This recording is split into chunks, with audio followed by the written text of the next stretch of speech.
Alam niyo na siguro kung nasan kami, ano? Oh. Yan. Alam niyo na kung nasan kami. Ate She, dalawa lang itatanim natin ngayon. Pang kape-kape nila.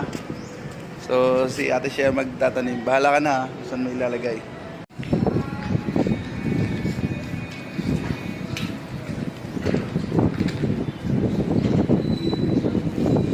Yan, pwede na dyan. Okay. So, nandun. Nandun yung isa. Saan ba natin lalagay yung isa? Sa labas na lang. Itakpa mo. Pakita mo muna ulit. Pakita mo muna. O, ayun. Yun.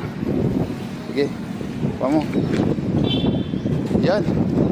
Alright. So, nag-isa na. May naghahanap. May naghahanap.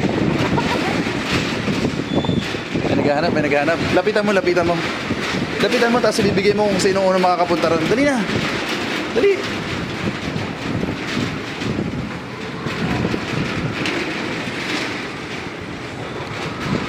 Ayan guys, so kinuha namin.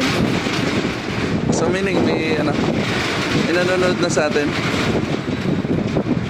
Ayan, kunwari inunahan ni She. Ayan, inabot na lang niya. Okay, alright.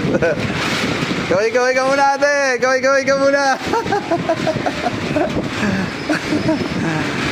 Kaway-kaway muna! Kaway-kaway! Woo! Ayun na si ate, may nanalo na. Yay! Kakatuwa naman. Shout out! Ayun na, may nakakuha na. Thank you!